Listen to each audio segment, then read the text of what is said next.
شروعات کریں گے اہم خبر کے ساتھ۔ ایودھیا کے سہنوا میں مسجد بنانے کے لیے 5 ایکڑ زمین دی جا سکتی ہے۔ اسی گاؤں میں بابر کے سپہ سالار میر باقی کی مزار بھی ہے۔ واضح رہے کہ ایودھیا میں میر باقی نے ہی بابری مسجد تعمیر کروائی تھی۔ سہنوا گاؤں رام جنم بھومی سے تقریباً 4 کلومیٹر کے فاصلے پر ہے۔ سہنوا کے لوگ بھی مسجد کے لیے زمین فراہم کرنے کے لیے تیار ہیں۔ حالانکہ مسجد کے لیے مزید 2 زمینوں کو لے کر غور کیا جا رہا ہے، لیکن یہ دونوں زمین شہر سے کافی دور ہے۔ سے راستہ نکلا ہے، اب جو سپریم کورٹ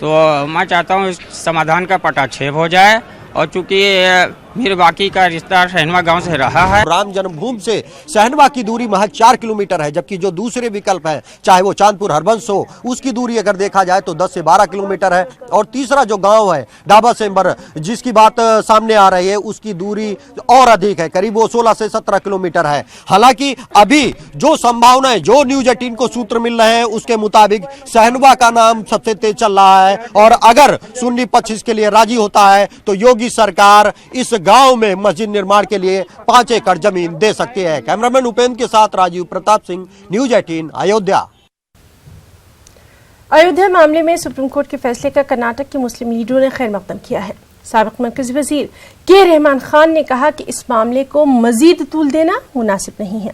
کانگریس کے MLA این اے ہارس اور کرناٹک اقلیتی کمیشن کے چیئرمین عبدالعظیم نے بھی عدالت کے فیصلے کو ماننے اور نظر ثانی عرضی نہ ڈالنے کی مسلم فریقین سے درخواست کی ہے۔ اب جب کہ یہ فیصلہ آ چکا ہے اور یہ فیصلے کو ہم مان لینا چاہیے، کیونکہ ہمارا وعدہ ہے کہ ہم فیصلے کو مانیں گے۔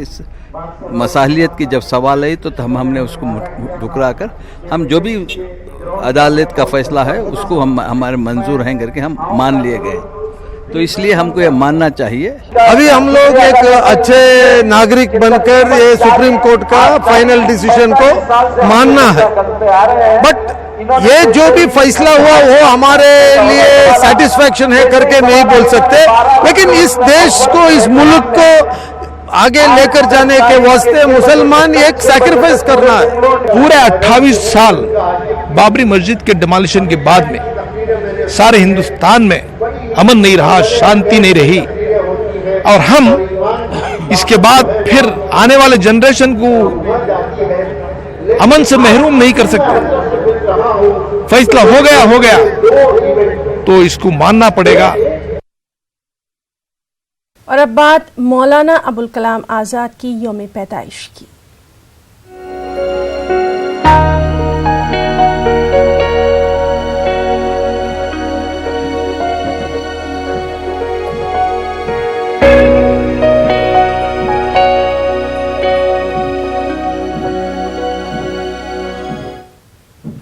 جی ہاں، دہلی میں مولانا ابوالکلام آزاد کو خراج عقیدت پیش کیا گیا۔ ایصال ثواب کے لیے دعاؤں کا خاص اہتمام کیا گیا۔ شاہ نواز حسین سمیت کئی اہم شخصیات نے مولانا آزاد کی قبر پر گلہائے عقیدت پیش کیے۔ دہلی کے پریڈ گراؤنڈ میں جامع مسجد اور لال قلعے کے درمیان مولانا ابوالکلام آزاد کی قبر ہے۔ میری آواز پہنچ سکتی ہے، وہ یہ میں پہنچ